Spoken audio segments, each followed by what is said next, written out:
Buenas tardes. Brandon, ¿estás por ahí? Sí, sí. No sé si me escuchó. ¿Perdón?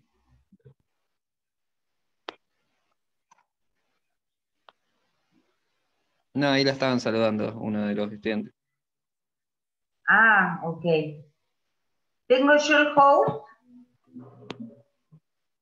Sí, sí, igual creo que lo dejaron todo configurado. Lo único es el tema de que hable. Si quieren, me lo paso y lo configuro.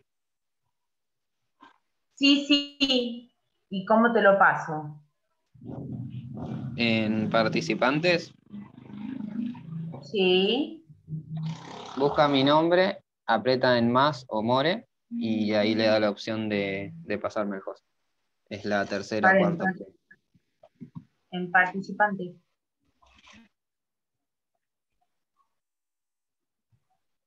Tengo la ruedita girando. A vos, te lo paso.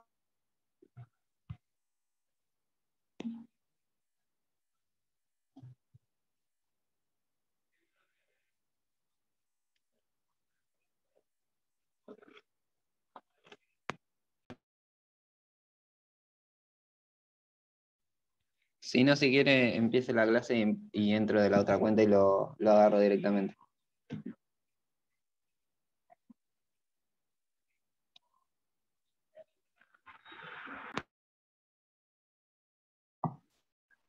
No sé qué pasa, pero no lo puedo pasar. Está como demorado. No, sí, si quiere, empiece la clase y entro de la otra cuenta y lo agarro directamente. Bueno, dale. Bueno, buenas tardes a todos los sobrevivientes del naufragio. Hoy vamos a empezar a analizar la problemática del matrimonio, matrimonios internacionales, pero antes tengo que hacer un par de avisos.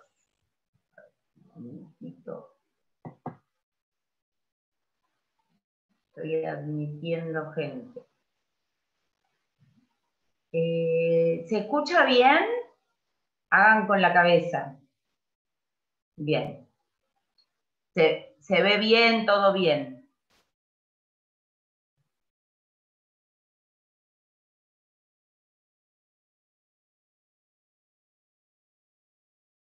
Acá, porque me distrae. Ahora les quiero decir que el día lunes a las 18 horas hay una charla cuya dirección de Zoom se las voy a publicar en la página de Facebook, que es una charla organizada por la unidad de graduados que va a dar el doctor Juan Francisco Acosta sobre justicia transnacional. ¿Sí? Ese tema corresponde al programa nuevo, corresponde. Así que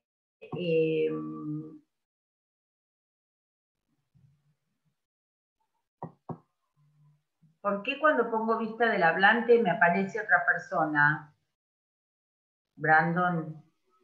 Debe ser que tiene seleccionado alguno. puede apretar 2 veces clic en la imagen en la imagen de usted y se le va a fijar eso. Ok. Les voy a pedir a todos los que puedan que por favor pongan la cámara, porque si no dar clase a cuadraditos negros, total no estamos mirando si están peinados o despeinados, lo que queremos ver es que están prestando atención. Bien, entonces les decía, el día lunes tienen la charla del doctor Acosta en lugar de la clase. Si bien es a las 18 horas, que entendemos no es un horario de cursada, recomendamos asistir porque el tema se va a tomar en las evaluaciones.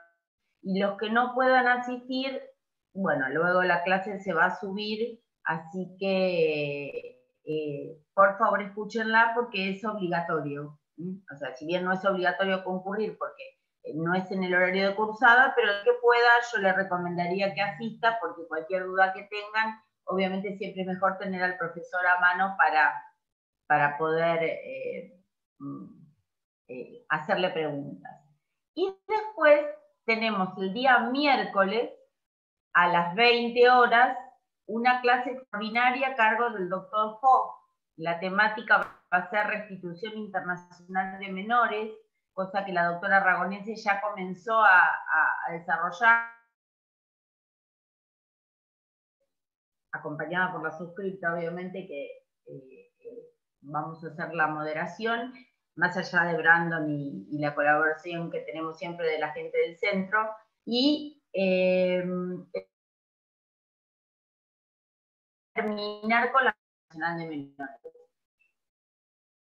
Informarles que los fallos de restitución van todos. No va a haber más listado de fallos obligatorios, convertido en una problemática en la cual, si un fallo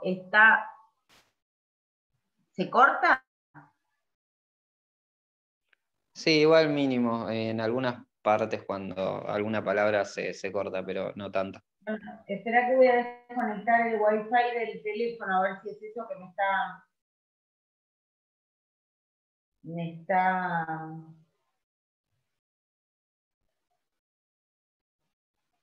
dando ancho de banda. Bueno, entonces, les decía, no va a haber para el segundo parcial listado de fallos obligatorios porque hemos advertido con mucha preocupación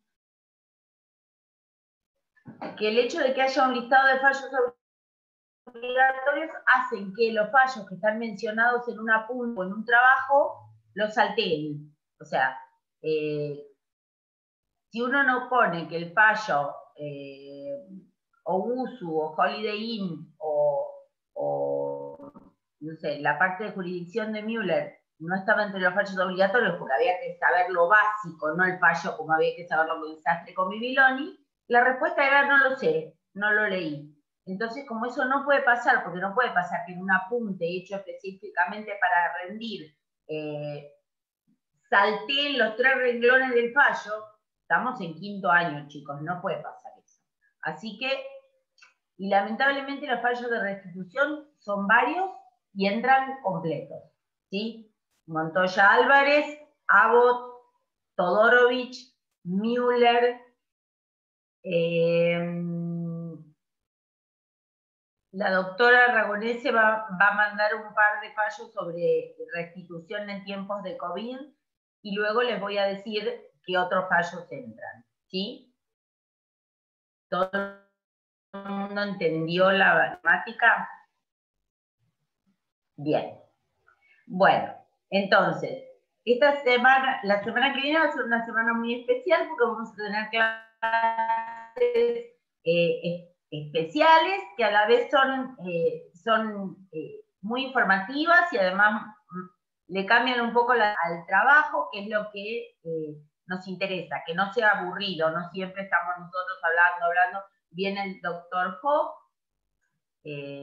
La charla del doctor Acosta es para la unidad de graduados, así que es un tema muy interesante y yo les recomiendo que asistan, ¿sí?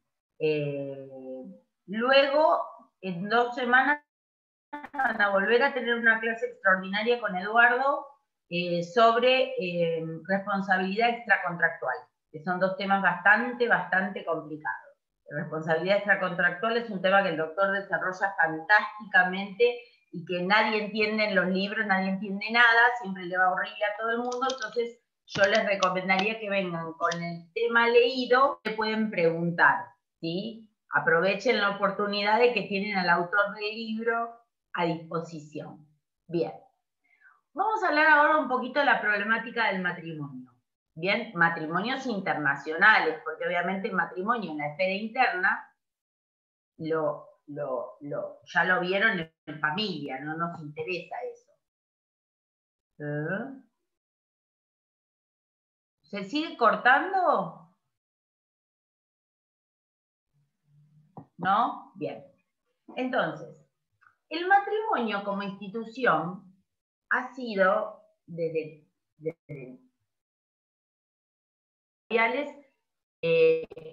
la base de la sociedad, es decir, el matrimonio es la célula sobre la que se construye el pilar de la sociedad.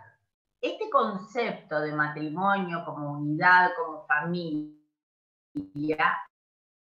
a lo largo del ha mutado especialmente con la incorporación en el año 2010 de la ley 26618 sobre el, a mi entender, mal llamado matrimonio igualitario. Ustedes van a decir, ¿por qué mal llamado? Es un gran progreso. Justamente porque es una opinión personal. Yo estoy en contra de que se le haya puesto igualitario. Cualquier adjetivo calificativo que distinga a la entidad de la norma general, a mi entender es discriminatorio. Porque la discusión era la unión entre 2 personas del mismo sexo. ¿Es matrimonio? No sé, y es pendeja. Aunque tenga los mismos efectos y los mismos resultados. Porque ¿es de la esencia del matrimonio que sea entre hombre y mujer? ¿O puede ser del mismo sexo independientemente de cómo estas personas se autoperciban? ¿Sí? Eso no tiene nada que ver. Una vez que se decidió que sí, que era matrimonio, y que encuadraba, y que no era de la esencia del instituto que fuera entre hombre y mujer, una vez que se decidió eso de esa manera, ya está, es matrimonio. ¿Para qué le vamos a poner igualitario? Si le ponemos igualitario, ¿sí? ¿Vieron el no aclare que oscurece? ¿Para qué? Es un matrimonio, punto. Después, investigando un poco, me enteré de que el ponerle igualitario fue una concesión a favor de quienes estaban en contra de la sanción, como para que no fuera exactamente lo mismo, dándome la razón a una cuestión que se me ocurrió a mí y que me puse a investigar. Con la incorporación de las familias monoparentales, parejas del mismo sexo, personas transgénero, toda una serie de circunstancias que se han ido modificando, a mi entender, para bien, porque reconocen situaciones que en la oscuridad y en un vacío legal sumamente poco valioso, el concepto de matrimonio se ha ido flexibilizando y hoy por hoy, si bien no es lo mismo, las uniones convivenciales tienen una legislación autónoma que no tenían hasta antes del 2016 con la entrada en vigencia del Código Social, y la rigurosidad de también, si le reconocemos efectos a una unión de hecho donde no ha habido matrimonio, no vamos a tan estrictos.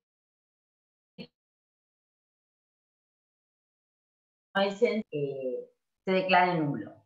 Más allá, primero que nada les quiero aclarar algo. A ver, chicos, la señal es la que tengo, o sea, si se corta, lamentablemente díganmelo y lo repito, no puedo hacer nada para mejorar, ya desconecté todo, o sea, no, Claudia, no puedo hacer nada.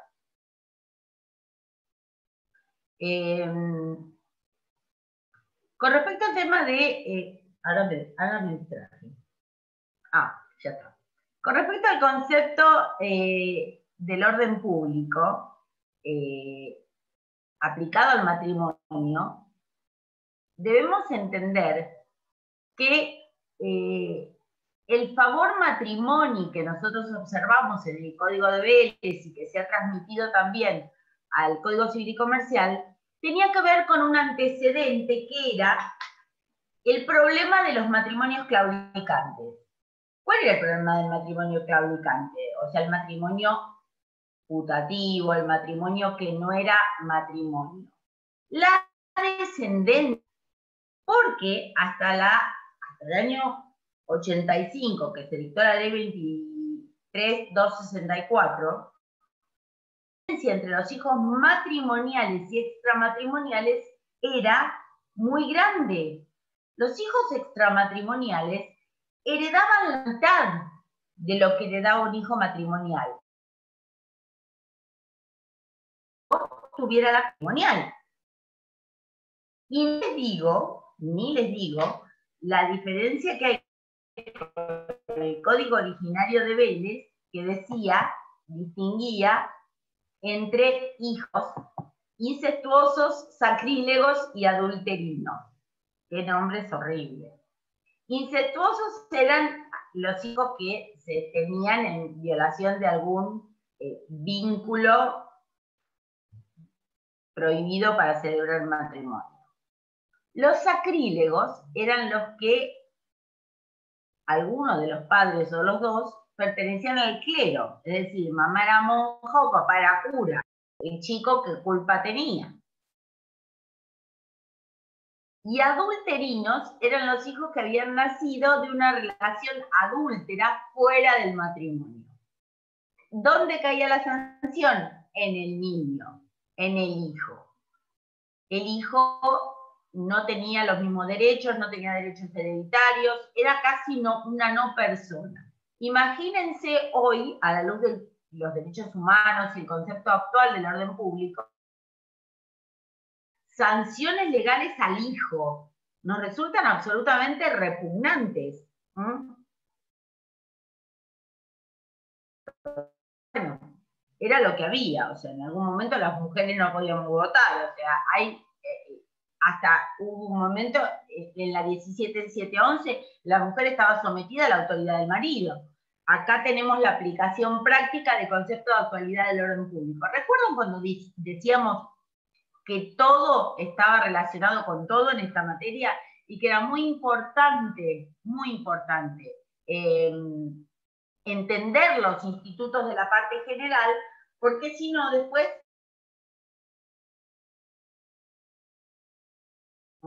Bien, hasta acá quisiera saber si alguien tiene una pregunta, me pide la palabra, no hay ningún problema, podemos ir haciéndolo más interactivo para que no parezca que estoy yo acá y ustedes están todos frisados. ¿Alguna pregunta? Entiendo que no. Bien. Entonces, en Argentina sabemos que se reconoció en el año 2010 el matrimonio entre personas del mismo sexo.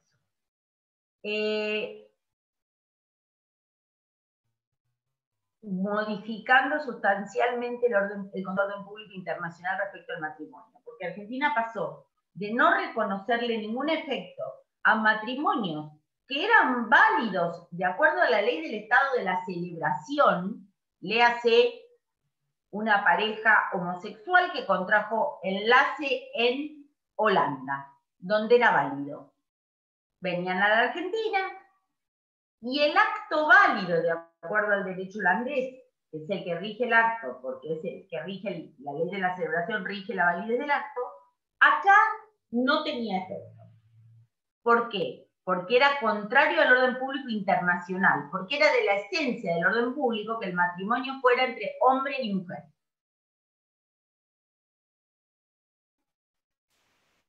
Sí, yo entiendo que no, porque para mí el cambio en el orden público operó cuando la Ciudad Autónoma de Buenos Aires admitió la unión civil. ¿Recuerdan ustedes cuando se admitió la unión civil con algunos efectos restringidos, pero efectos para previsional, para determinar obra social, entre personas del mismo sexo? Eso es anterior al matrimonio igualitario. ¿Todo el mundo recuerda eso? Bien. Entonces, ahí se produce el cambio en el orden público, porque si ya lo admitimos en la esfera interna, no es posible denegarlo en la esfera internacional, porque si no es, como diría Goldschmidt, oportunismo jurídico. Entonces, vamos a pasar a analizar la primer parte del matrimonio, que es la que tiene que ver con los requisitos, las modalidades y la validez del acto matrimonial. Bien, la próxima clase vamos a analizar los efectos personales y patrimoniales y luego vamos a analizar las uniones convivenciales y el caso Zapata-Timberlake con Stegui, que es un caso complicadito. Yo se los voy a subir al aula virtual para que lo vayan pudiendo leer. Y no desesperen si no entienden nada, porque luego lo vamos a explicar en clase. ¿Bien? Entonces, luego de lo cual, el otro tema que yo voy a desarrollar es sucesiones internacionales. ¿Está claro? Ya saben que cuando tienen clase conmigo, el jueves que viene no, el jueves que viene la doctora Aragonese a terminar restitución internacional, que es el tema que va a tomar el doctor Hoff el miércoles. ¿Sí? Bien. Entonces, vamos a hablar de la celebración del acto matrimonial. La validez intrínseca y extrínseca, por más que el Código Civil y Comercial no usa esta terminología, sino que esta terminología es del Código de Vélez. A Goldschmidt no le gustaba nada lo de intrínseco y extrínseco. Se rige por la ley del estado de la celebración. ¿No les molesta si tomo un poco de café, no?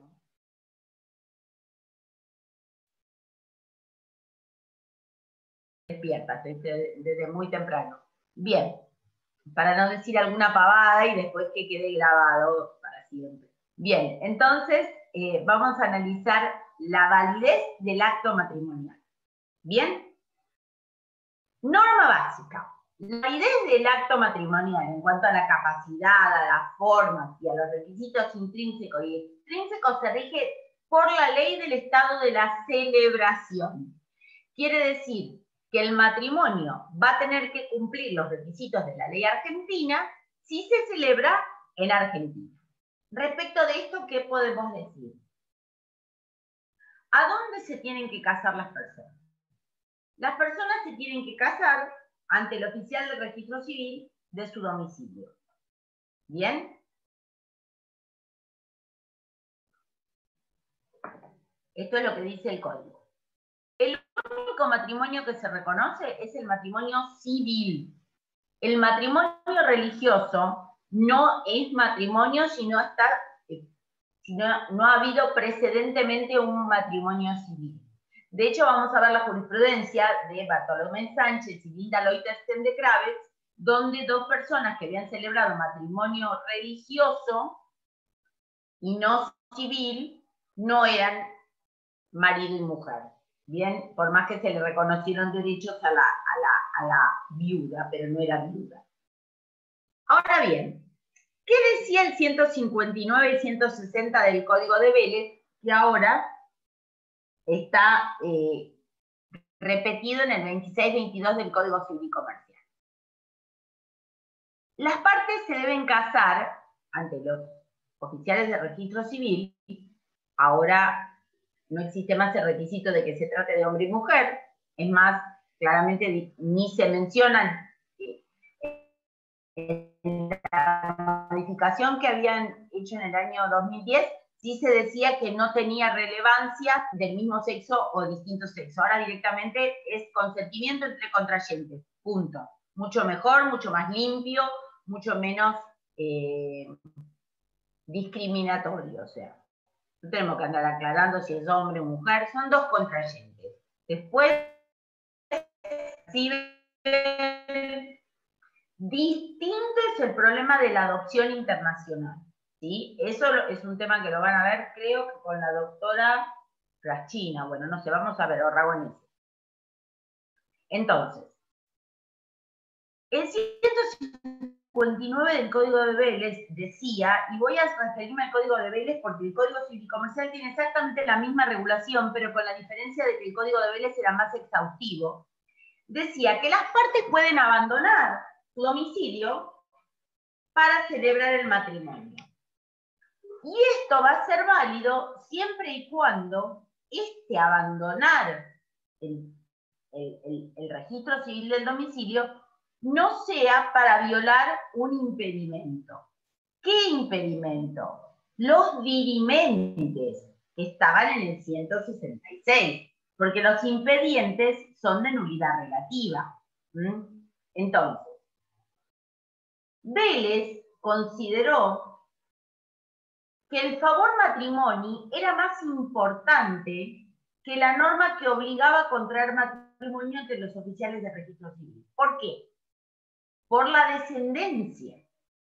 Porque si nos poníamos estrictos y decíamos, no, el matrimonio celebrado en otro lado, cuando tienen domicilio acá, no vale, aunque no violara nada, los hijos eran ilegítimos. Horror absoluto, ¿sí?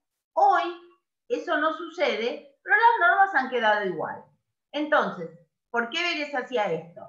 Porque podía haber matrimonios que quisieran celebrar parejas que quisieran celebrar su matrimonio solamente en forma religiosa, entonces se podían ir a España y casarse en forma religiosa y tener plenos efectos cuando vienen a la República, están casados. Porque de acuerdo al estado, la ley del estado de la celebración es válido. Y el Código Civil Español utiliza el mismo punto de conexión.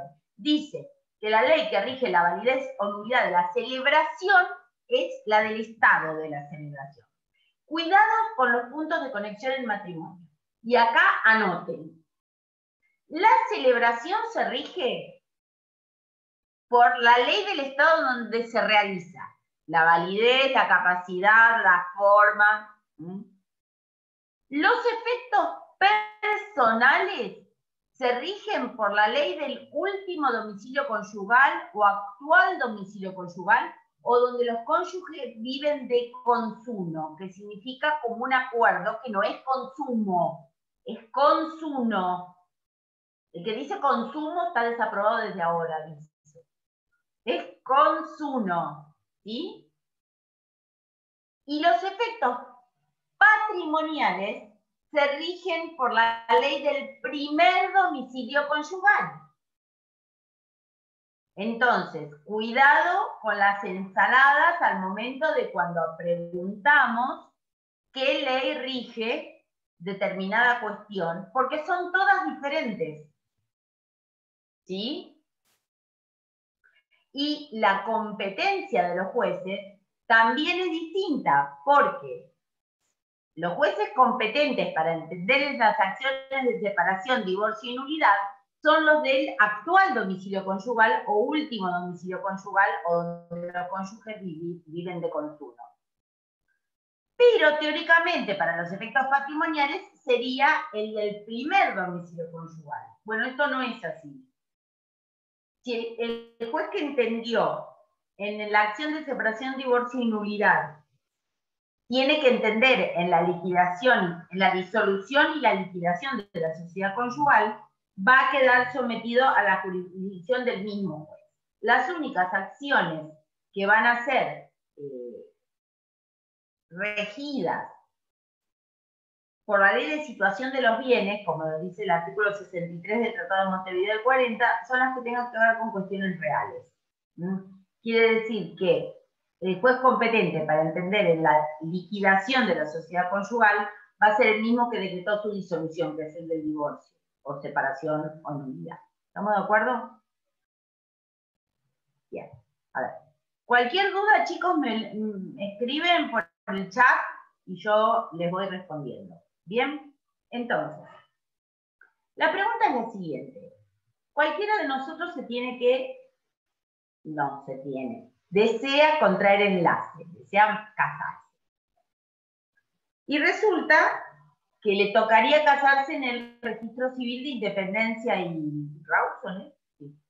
Bien. Ahora bien, la pareja que es romántica dice, me voy a casar en Hawái. Yo vivo en Mar del Plata, pero bueno, no hay, vamos a imaginarnos que no hay pandemia, que el dólar no vale lo que vale, que podemos viajar y esas cosas que hoy parecen China. Pero bueno, tengamos fe de que la vacuna va a andar y que vamos a poder volver a las clases presenciales y nos van a tener ahí, no van a tener que estar rindiendo por Zoom y pasando por el infierno por el que pasamos todos. Así que, supóngase que se quieren ir a casar, no sé, a Isla Vela, a Río de Janeiro, no sé, a Montevideo, no sé por qué se querría casar en Montevideo, pero bueno, no importa. ¿Es válido o no es válido? A ver, ¿a ustedes qué les parece? En base a lo que yo ya les expliqué. ¿Se quieren casar en una isla del Caribe? ¿Se quieren casar en Punta del Este? ¿Se quieren casar donde se les cante, que no es en la Argentina? Tienen domicilio acá en Mar del Plata y les toca casarse en el registro de Independencia. ¿Pueden o no pueden? Los escucho. Hay una opción para levantar la mano, ¿eh? Pueden hablar, ¿eh? No vamos a morder a nadie. A ver, Adolfo. No, espere que hay que desmutearlo. Espere. Sáquese usted el mute. Yo no puedo. Ahora parece que sí. Sí, ahora sí. Sí pueden, doctora, de acuerdo a lo que usted explicó recién, el matrimonio en cuanto a su validez extrínseca e intrínseca se rige por la ley del estado de celebración. Entonces, si la pareja decide casarse en Brasil, es un matrimonio válido, ya que la ley que lo rige es la ley del estado donde se celebró, o España o el país que fuere, digamos. La respuesta es correcta, el matrimonio es válido, siempre y cuando le faltó una parte. El 159 decía, ¿sí?, que usted se tenía que casar ante el oficial del registro civil de su domicilio, pero que usted podía ir a casarse a otro lado, y eso no invalidaba al matrimonio. Siempre y cuando usted no se vaya a casar a Uruguay para eludir un impedimento, por ejemplo, impedimento de ligamen. Y acá tenemos toda la jurisprudencia históricamente sobre los divorcios extranjeros de matrimonios argentinos celebrados en fraude a la ley de la jurisdicción argentina, cuando Argentina, regido por la ley 2393, era requete contra antidivorcista. Ahí tenemos, yo siempre les digo, cuando hablamos de orden público, el ejemplo más claro es el tema matrimonio. Argentina era antidivorcista a muerte. Ríos de tinta han corrido sobre la consecuencia de divorciarse ante jueces que no son los del último domicilio conyugal y casarse en otro lado. ¿Sí? Desde el caso Manuela Rosas de Gea hasta Berens, que es el caso donde se decidió que atento al cambio del orden público ya no había nada para defender. Entonces, si usted se fue a casar a otro lado porque usted tiene un matrimonio vigente no disuelto, entonces no es válido.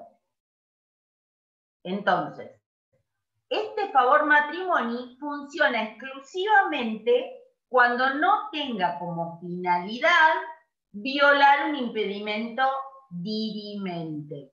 No los impedientes que son la edad mínima y el sordomudo que no se puede dar a entender. ¿Sí? Esos son los únicos. El resto son todos dirimentes. cosa que ustedes ya saben de familia. Así que sí, usted se puede ir a casar a donde se le cante, mientras no tenga ninguna causal que le impida, de acuerdo a los impedimentos argentinos, que recuerden que son cláusulas especiales de orden público contenidas en disposiciones donde nuestro derecho opera como mínimo. ¿Recuerdan? Cuando decíamos, bueno, los impedimentos son un mínimo. Si el derecho extranjero reconoce los mismos impedimentos, lo vamos a aplicar. Si no, no. Aunque si aplica algunos que exceden lo que es nuestro orden público, tampoco lo vamos a aplicar, pero no vamos a entrar de vuelta a hablar de ese tema que ya hemos dado una clase. Bien, entonces, la ley que rige la validez, la capacidad de las partes y la forma del acto es la ley argentina en el caso de los matrimonios celebrados en la República. ¿Cuál es la forma? La forma es presentarse ante el oficial de registro civil con dos testigos que en caso de matrimonio en artículo mortis o cuando una de las dos partes no puede trasladarse hasta la oficina de registro civil, se transforman en 4 testigos. ¿Bien? El Código de Vélez no regía, no establecía normativa para el matrimonio en artículo mortis. El Código Civil y Comercial sí lo establece.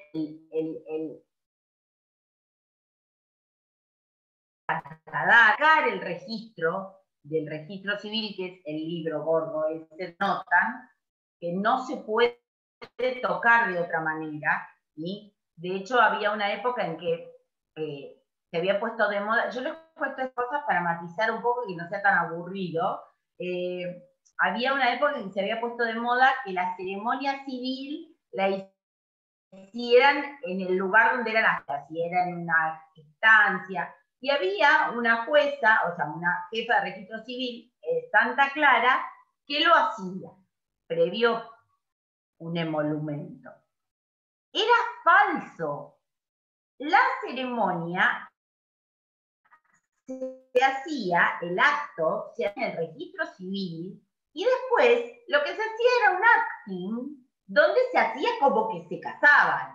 Pero el libro de registro no se puede sacar, salvo que se trate de un matrimonio en artículo mortis, persona que no pueda trasladarse hasta el registro civil. ¿Está claro? Bien. Entonces, respecto del consentimiento, que ambas partes deben expresar en forma clara cuando son interrogados acerca de si desean o no contraer matrimonio, rigen las mismas causales de vicio que para cualquier acto jurídico.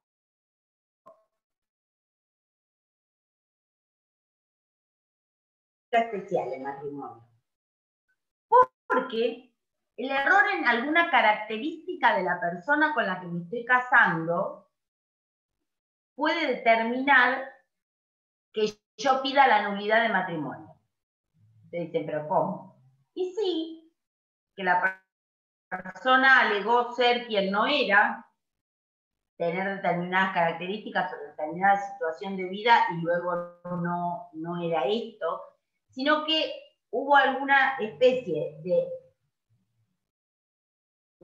inducción a creer que una persona era o tenía características que no tenía en la realidad. Esto, que parece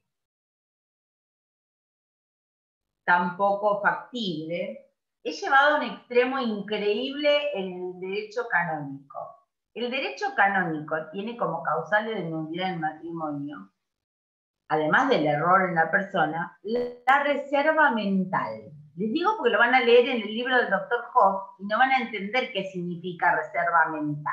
Yo se lo voy a explicar porque es increíble, es una de las cosas más inverosímiles que yo descubrí. La reserva mental es que cuando yo me estoy casando, y voy y digo que sí me quiero casar, en realidad estoy pensando que no. O sea, estoy pensando, yo la verdad que no me estaría queriendo casar. Me estoy casando, pero no hace falta acreditar que me pusieron un revólver en la cabeza, que secuestraron a mi sobrino. No. Con decir que yo no tenía ganas de casarme, el matrimonio es nulo. Es espectacular, no me digan.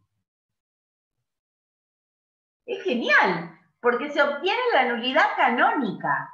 Y en España, la nulidad canónica se extiende, tiene efectos civiles. Es decir, que si usted obtiene la nulidad canónica, puede pedir que se haga extensiva al matrimonio civil. Y yo tuve un caso donde la pareja estaba separada en Mar del Plata, se había casado acá en San Carlos, y en España el sujeto que se había ido, se quería casar de vuelta, por iglesia, porque era una persona importante la esposa, la futura esposa, y requería casarse por iglesia, porque la cuestión religiosa en España es muy importante, el sujeto pidió la nulidad canónica en España, se la dieron, y luego pidió que se hicieran extensivos los efectos al matrimonio civil.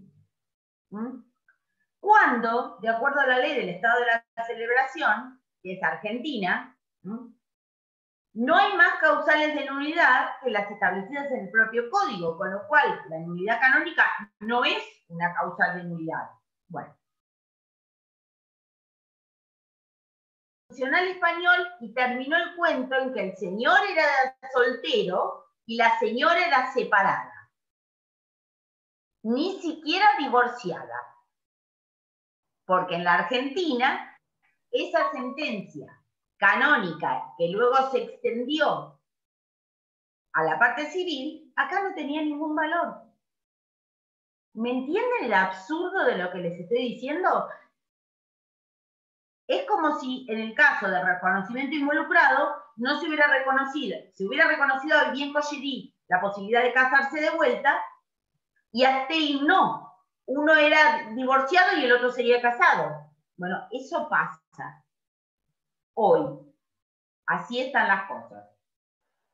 Bien, entonces, con respecto a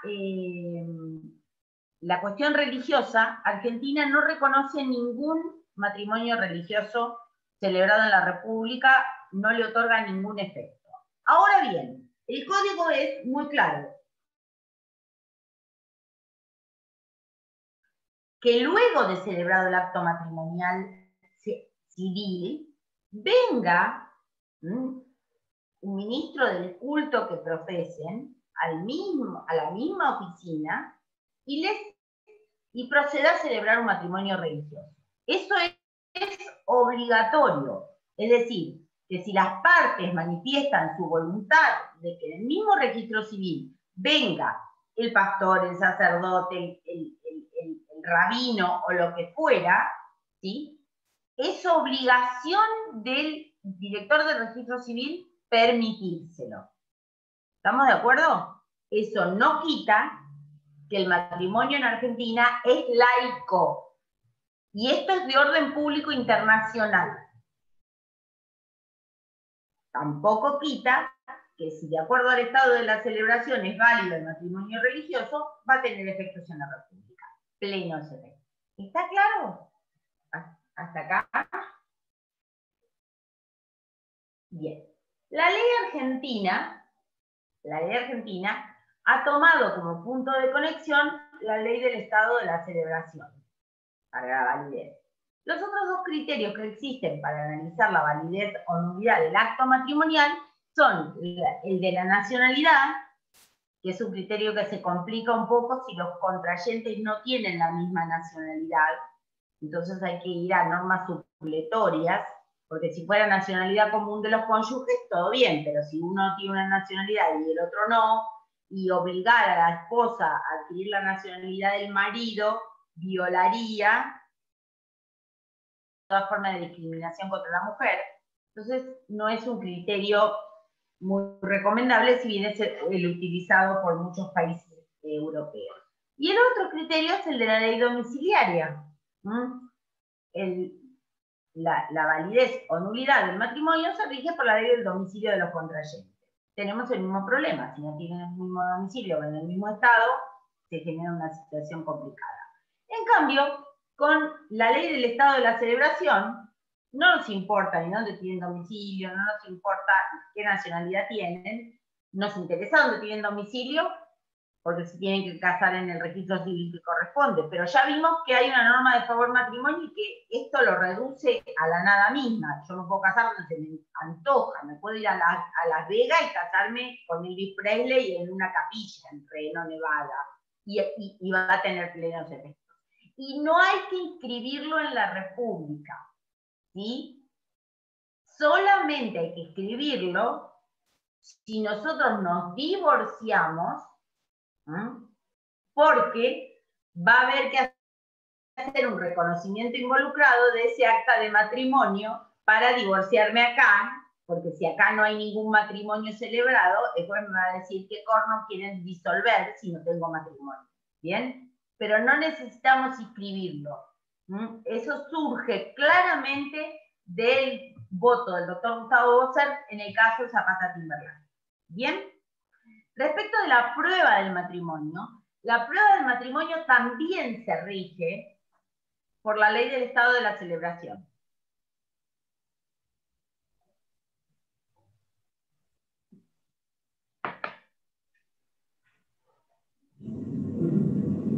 Finalmente, vamos a hablar del matrimonio a distancia.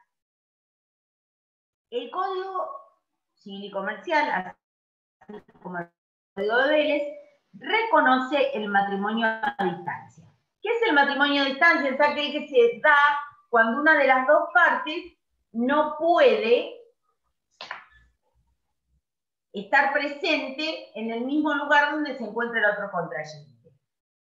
Uno de los contrayentes está en donde corresponde, ante el oficial de registro civil de su domicilio, y el otro está en otro lado. ¿Esto es válido? Sí, es válido, pero sujeto a una serie de condiciones. El matrimonio a distancia, que no es lo mismo que matrimonio entre ausentes, el matrimonio entre ausentes no está regulado ni previsto, sí en la distancia. Así que hagamos la distinción clarita. No matrimonio entre ausentes, sí matrimonio a distancia. ¿Cómo se hace el famoso matrimonio a distancia? El contrayente, porque todavía no son cónyuges, contrayente, que se encuentra ante el oficial de registro civil de su domicilio, presta su consentimiento, y el que no está, que está a distancia, tiene que presentarse ante las autoridades correspondientes que celebran matrimonios y manifestar su consentimiento no viciado, ya hablamos de los vicios del consentimiento, en forma manifiesta. Luego de que preste su consentimiento la parte que está ausente, hay un plazo de caducidad de 90 días para hacer llegar la documentación que acredite este consentimiento al lugar donde correspondía celebrar el matrimonio. Y el código que dice, donde se celebró el matrimonio, en el lugar donde se prestó el consentimiento que perfecciona el acto. Es decir, que el acto queda perfeccionado cuando llegan los papeles que demuestran fehacientemente que la otra persona prestó su consentimiento. Día 91, no hay más matrimonio. ¿Sí? Y como estamos hablando de plazos del Código Civil, entendemos que son días corridos. Con lo cual, el plazo de caducidad es muy importante. ¿Estamos de acuerdo? Bien. Vamos a hablar ahora de un punto muy específico, que es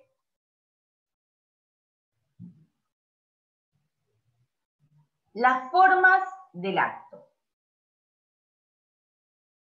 ¿Qué ley establece el formato del matrimonio? La ley del estado de la celebración. Porque existe un principio que se llama locus regit actum o lex loci regit formam actus, que significa la ley local rige la forma del acto. Entonces, las formas y solemnidades están regidas por la ley del lugar donde se celebra. Bien. Ahora bien, la pregunta es, ¿esta relativa y yo respecto de esto? Ya lo vamos a analizar. Primero les quería decir que el matrimonio originalmente surgió como un acto consensual. Solamente a partir del Concilio de Trento es que la Iglesia exige que se transforme en un acto solemne. ¿Bien? Entonces, los países protestantes no lo aceptaron, ¿sí? Y eso generó algo que hoy ya no es así, hasta el año 2006, fue de esta manera. En los países anglosajones no hacía falta que fuera un acto solemne. Había un matrimonio que se conocía como by cohabitation with habit and repute, que significa cohabitación por hábito y reputación, y se identificaban como un matrimonio, y tenían cierta permanencia en el tiempo, eran monógamos, había descendencia o no, pero había una comunidad de intereses. Esto, el significado de vuelta,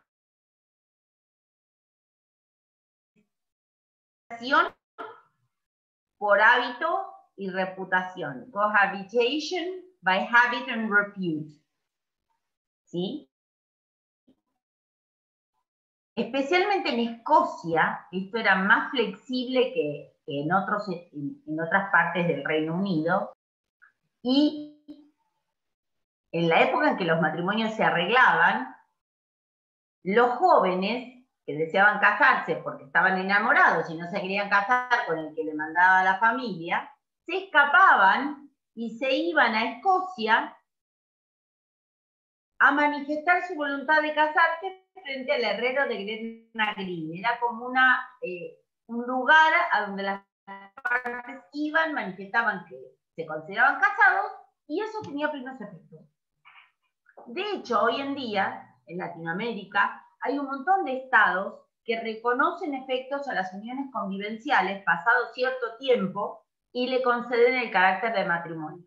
En Bolivia las uniones indígenas, aborígenas, ya lo vamos a ver cuando veamos uniones convivenciales. Quiere decir que no en todos lados el acto solemne es requisito para considerar que hay matrimonio. ¿Bien? Me había olvidado de aclararles que el matrimonio podía ser formal o solemne o consensual. Hoy por hoy, en los estados anglosajones, a partir del 2006, no existe más el matrimonio by habit and repute, que es el de hábito y reputación. Reputación quiere decir más bien por conocimiento público. Se requieren solemnidades, pero son mucho más flexibles que en la Argentina. Amigos, se ordena por internet como oficiante de algo, le dan un certificado y es como una locura. Es válido, porque las solemnidades son... ¿No entendió todo? Florencia no entendió. ¿Qué le pasa? Sí, ¿se puede repetir la última oración? Porque la última parte no se escuchó bien. No sé qué dije. Dije, que en los estados anglosajones los requisitos para celebrar el matrimonio son mucho más flexibles y que, aunque parezca increíble, porque nosotros somos tan estrictos y tan formales, y tenemos que llevar los testigos, y tenemos que pedir turno en el registro civil, y tenemos que, si tenemos un matrimonio anterior, llevar el oficio y el testimonio, y tanto requisito. En esos estados, si bien ahora es necesaria una ceremonia, es mucho más flexible.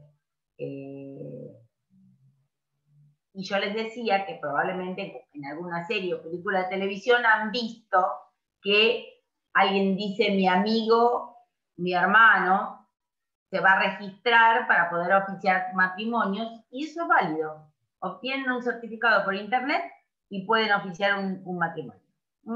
Es así, no es un chiste de una serie o televisión. El matrimonio es o formal y solemne o consensual.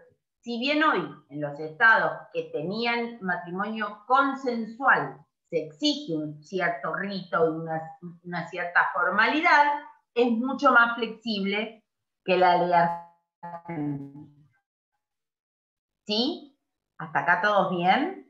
Miren que si no preguntan ahora, después en el parcial no es el momento de preguntar, ¿eh? Bien. Ahora vamos a hablar respecto de cómo opera el reenvío respecto de la cuestión de las formas.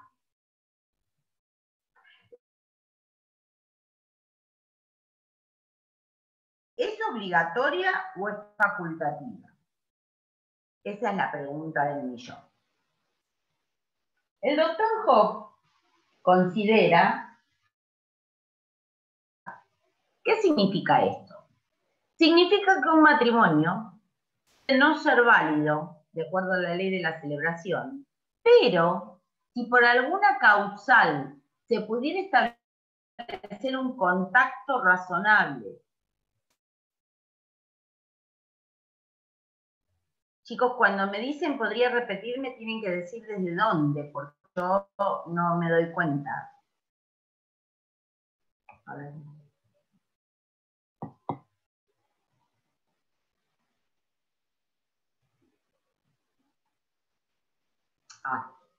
Ok. La pregunta es, respecto de las formalidades, ¿el principio de gist actum es una norma absoluta o puede operar el reenvío? Según el doctor Hoff, es viable que opere el reenvío cuando haya una norma que sea más favorable a la validez del acto. Sí, un matrimonio que no es válido de acuerdo al lugar donde se celebró, pero tiene un contacto con otro derecho que lo considera válido. ¿Recuerdan cuando hablamos de los puntos de conexión no acumulativos alternativos, donde podíamos elegir el derecho que más favorable fuera la validez del acto? Que yo les di como ejemplo el matrimonio. Acá, como decía un locutor muy conocido, todo tiene que ver con todo, ¿se dieron cuenta? ¿Vieron como todo eso que vimos en la parte general, que parecía mucho, ¿no? Ahora resulta que empieza a cerrar. Tenemos aplicaciones prácticas de todo eso. Y por eso es que hinchábamos tanto para ver si entendían o no entendían. Es muy difícil aplicar todos esos conocimientos a la parte específica. Bien. Vamos a dar un ejemplo. Vamos a dar un ejemplo de cómo afecta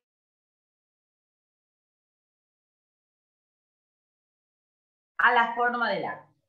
Y acá tenemos que hablar de dos situaciones que se dieron realmente, que fueron durante la Segunda Guerra Mundial y generaron jurisprudencia. Luego de la batalla de Monte Cassino, muchos soldados polacos quedaron varados en Italia y se enamoraron de italianas. Y había que casarse, si se le iba a ocurrir a alguien irse a vivir con otro. Y menos en Italia. Por ahí en otro lado podía pasar, pero... Entonces, no había autoridades. Recuerden que Italia, luego de la caída de Mussolini, quedó en una suerte de situación caótica. Acá no hacemos ningún tipo de alegatos ni cuestiones políticas, simplemente nos referimos a hechos puntuales. ¿Qué pasaba? Se les ocurrió que estaba bien casarse ante los capellanes de los cuerpos de ejército que habían quedado ahí, que eran los que asistían a los soldados. Que mejor, eran todos católicos, se casaban ante el sacerdote. Ahora bien, resulta que de acuerdo a la ley italiana, esto no era válido. Pero la ley italiana decía que si de acuerdo a la ley de la nacionalidad polaca aplicable era válido, le iba a reconocer validez. ¿Qué pasaba? La ley polaca tampoco lo aceptaba. También existía un matrimonio civil. Entonces, claramente, esta gente no estaba casada. ¿Pero qué pasó? Resulta que hubo algunos de estos casos que tuvieron que ser resueltos por tribunales ingleses, por distintas cuestiones, por gente que se fue a Inglaterra, porque en esa época todo el mundo se cambiaba de lugar y porque distintas cuestiones, terminó siendo resuelto por la justicia inglesa. La justicia inglesa, recuerden, hasta el año 2006, regía el matrimonio consensual. O sea, no solo que las dos personas se juntaron y dijimos, somos marido y mujer, sino que se lo dijeron a un sacerdote del culto que practicaban las dos partes. Para la justicia inglesa estaba más que probado que era un matrimonio. ¿Bien? Entonces se consideró el matrimonio válido. ¿Qué dice el doctor Hoff en una teoría que me parece muy atendible? Si nosotros, en un caso claudicante, podemos tener un contacto alternativo, y acabamos de vuelta la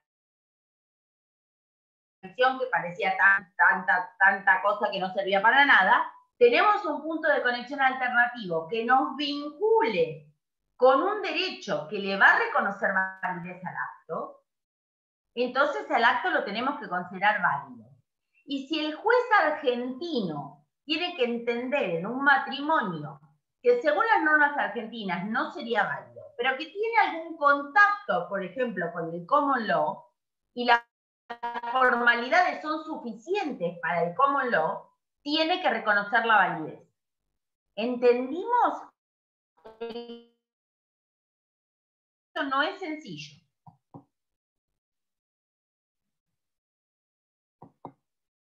¿Alguien quiere preguntar algo? Están todos entendiendo todo, me van a deslumbrar en el examen. Bien. Entonces, acá tenemos claramente un ejemplo de puntos de conexión no acumulativos, alternativos, que nos permiten darle validez al acto. Otro supuesto. ¿Por qué entendió? Agustina Giraldes pregunta por qué entendió la justicia inglesa. No sabemos por qué entendió la justicia inglesa. Quizás porque se fueron a vivir a Inglaterra, claramente. Pero, y al momento de resolver sobre la validez o nulidad del matrimonio, o por la disolución, o por el fallecimiento, o por lo que fuera, la justicia inglesa tuvo que expedirse sobre la validez o nulidad de ese matrimonio y decidió que los matrimonios eran perfectamente válidos. No sabemos exactamente por qué motivo terminaron entendiendo jueces ingleses. ¿Bien? Otro supuesto que tenemos es el matrimonio en tiempos de guerra. Es lo que pasó con los matrimonios alemanes. Resulta que luego de la caída del Tercer Reich, en ese periodo en el que los rusos invadieron Berlín y las autoridades, el régimen existente desapareció.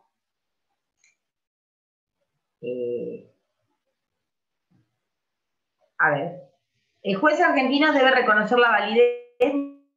Marilén Lorenzo pregunta respecto de los matrimonios que dijimos que no son válidos de acuerdo a la ley de la celebración, pero de acuerdo a algún punto podrían ser válidos.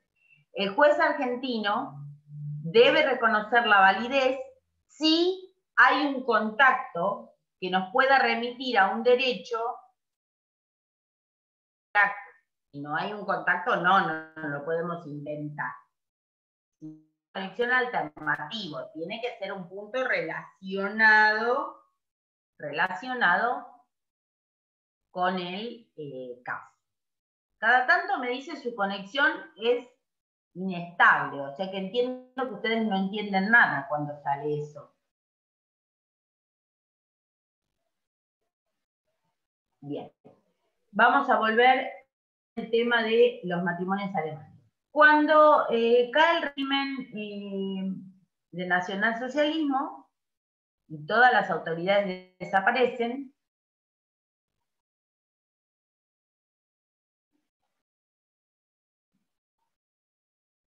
no entiendo la pregunta porque no la entiendo. Desmuteate.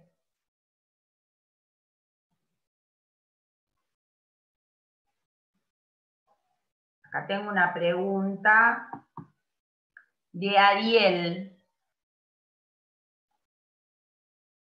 que dice, ¿cuándo le aparece lo que nos abogó? Ariel. Bueno, visto que no da señales de vida, sigamos.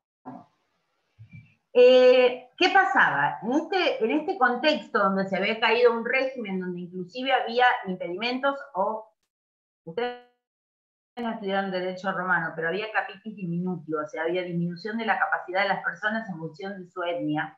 Por ejemplo, los católicos o cristianos no podían casarse con judíos o con gitanos, o una persona etnia a casarse con una persona de color, cosas que hoy nos parecen casi como imposibles, pero es así.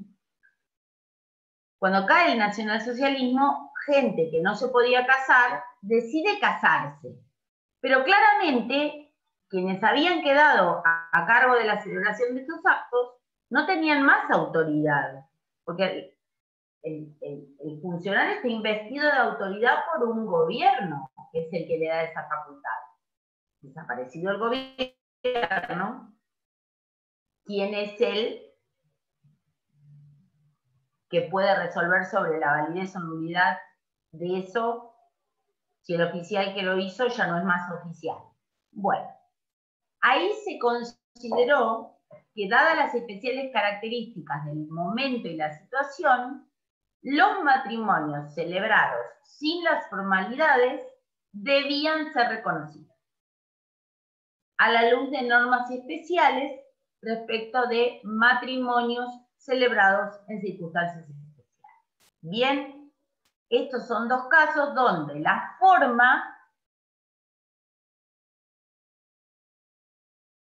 formalidad cede en favor de un principio de flexibilidad hacia un punto de conexión que sea más favorable a la subsistencia del acto. Típico ejemplo de punto de conexión no acumulativo desigual.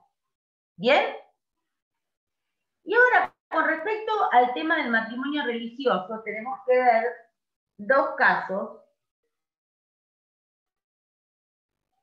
que son obligatorios. Pónganlo. Después me dicen no lo leí. Que son el caso de Bartolomé Sánchez y el caso de Linda y Jacobo Kravitz. Uno es del año 57, el caso de Bartolomé Sánchez, y el otro es del 75. Es fácil porque son al revés, 57 y 75. En el caso del señor Bartolomé Sánchez y la señora Laura Pérez, eran cubano-españoles. De acuerdo a la legislación del Estado de su nacionalidad, el matrimonio religioso tenía plenos efectos. De acuerdo a la ley argentina, no. Y el matrimonio se rige por la ley del Estado de la celebración, independientemente de la nacionalidad de las partes. Ya dijimos que el criterio de la nacionalidad de las partes lo descartábamos. ¿Qué pasa? Se casan por la iglesia y el sacerdote omite el requisito de pedirles la constancia del matrimonio civil.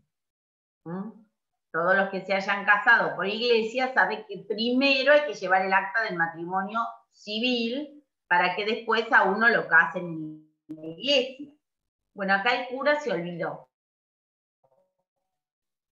Como esta gente estaba convencida de que eso era válido, el matrimonio, fueron a la iglesia, se puso la señora el vestido de novia, hicieron la fiesta, vivieron 40 años en matrimonio, tuvieron descendencia,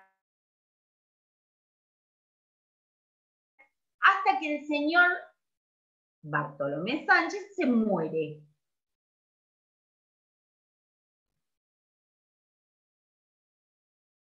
Cuando se muere, la señora Laura Pérez de Sánchez va ante el órgano previsional correspondiente y pide su pensión de viudedad, o sea, pide la pensión, que era la pensión mínima.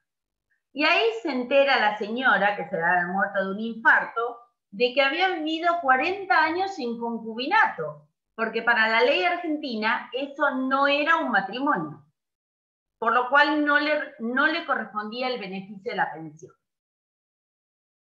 La señora apela a esta resolución y llega hasta la Cámara de la Seguridad Social, que le negando el beneficio, diciéndole: no señora, usted es soltera,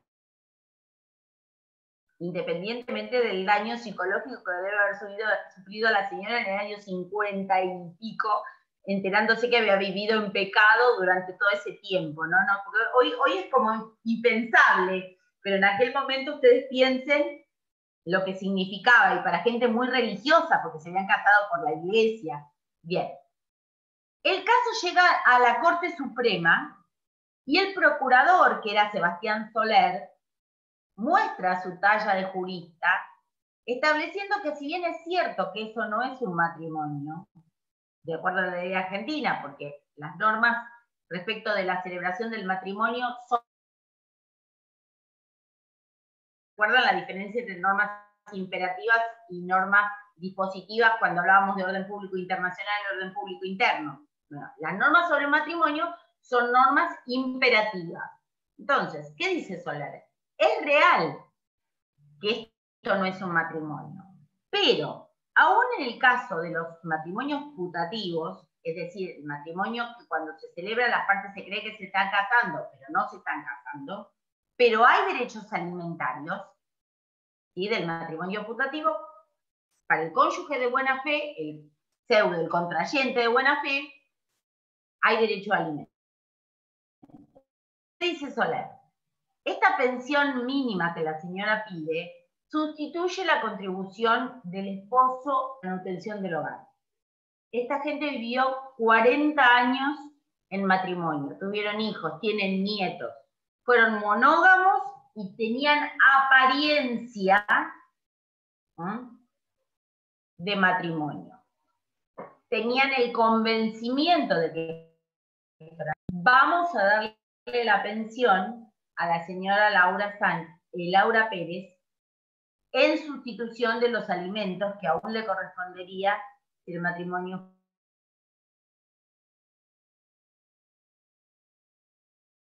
que falla por algún motivo. Y se le concede. Van a ver ustedes que tanto en el tema de los matrimonios religiosos o en el tema de los matrimonios en fraude de la ley argentina, Solá, Ulloa, Rosa de Gea no, porque sería el que establece la ley argentina, son inoponibles a la ley argentina, pero a partir del fallo Solá se va rompiendo esta estructura de no reconocer nada, porque cambia el orden público, y se le empiezan a reconocer derechos previsionales. ¿Cuál es la vía por la que entra esta flexibilización? Siempre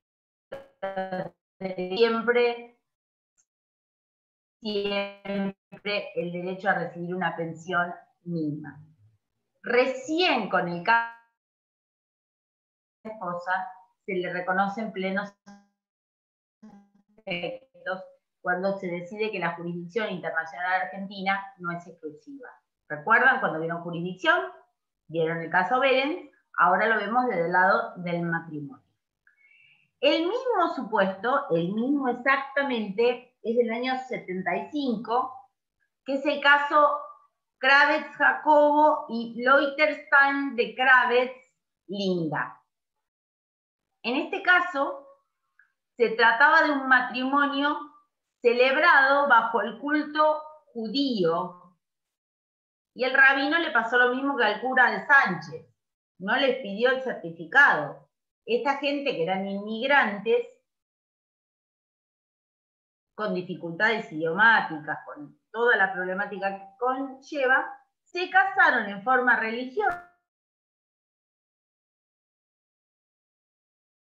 y vivieron casados también, toda una vida, hasta que fallece el señor Kravetz y ocurre exactamente lo mismo que en el caso de Bartolomé Sánchez.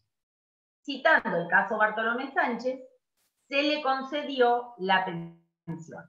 Ahora bien, tengamos muy en claro, no se trata de reconocerle validez al matrimonio. ¿Entendemos la diferencia?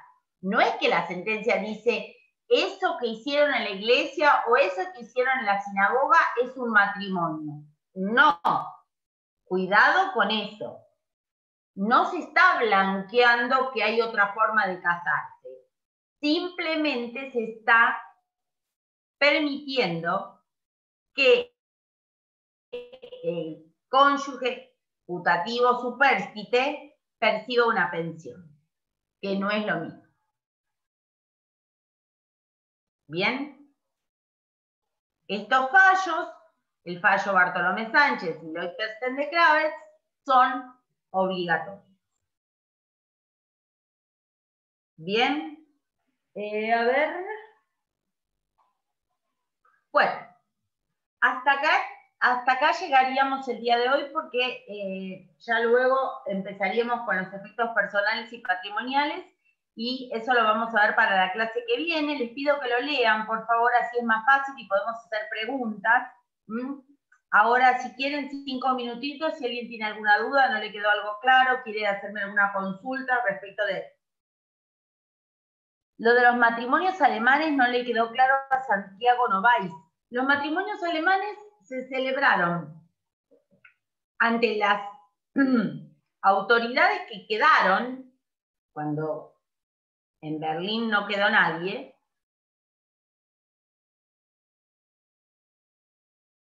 ante oficiales que ya no eran oficiales del registro civil, porque el gobierno que les había dado esta autoridad no existía más.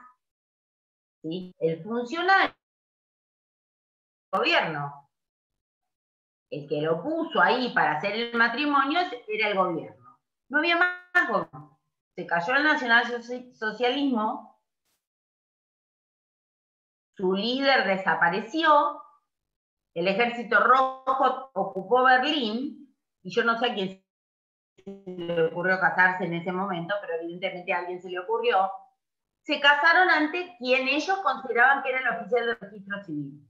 Pero resulta que ese oficial no tenía autoridad, porque el gobierno que lo había investido no existía más. Bueno, matrimonios en tiempos de guerra, se consideró que esos matrimonios, si de acuerdo a una tercera ley podían ser considerados matrimonios, eran válidos. No. Acá me pregunta Tomás Díaz si este tema lo estudiamos integralmente del manual del doctor Po. Sí, pueden estudiarlo del manual o si tienen los 3 tomos, está igual, no hay ningún problema, igual que efectos personales y patrimoniales. No lean Goldschmidt porque Goldschmidt se quedó en 2393 y la única versión actualizada es la del libro de Goldschmidt que actualizaron hace un par de años. No tiene sentido. No colabora en nada. Lo leen del libro del doctor, ya sea del único libro o de los 3 tomos. está en el libro 2 de los 3 tomos. Y los fallos con lo que está en el libro alcanza. ¿Alguna pregunta más?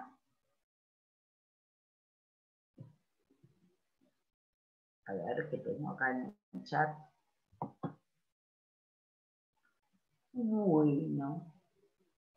Bueno, entonces, si todo quedó claro, está todo entendido, nos vamos a ver el miércoles que viene cuando yo cogestione la clase del doctor Hoff el miércoles a las 8 de la noche. Por favor, es obligatorísimo venir a la clase del doctor Hoff. Y además, es muy recomendable. Porque habrán visto que en la primera parte aclaró un montón de temas de jurisdicción muy simples que a todos le permitieron entender mucho mejor un montón de cosas. ¿Alguna duda más? Sí, Anabela Benavides, dígame, desmutéese y pregúnteme.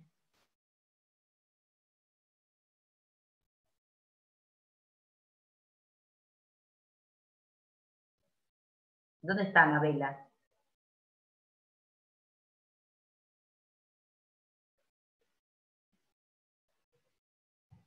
No la veo.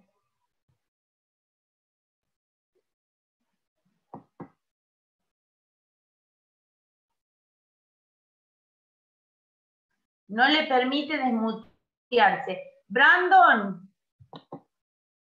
Brandon.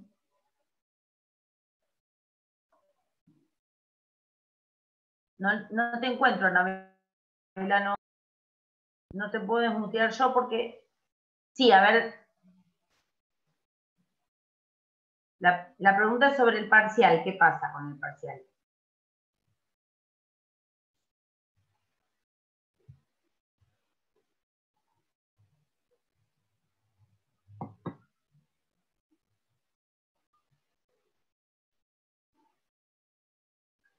Me acabo de enterar de que es el 9 y 10 de diciembre. El doctor Vegue no me confirmó absolutamente nada.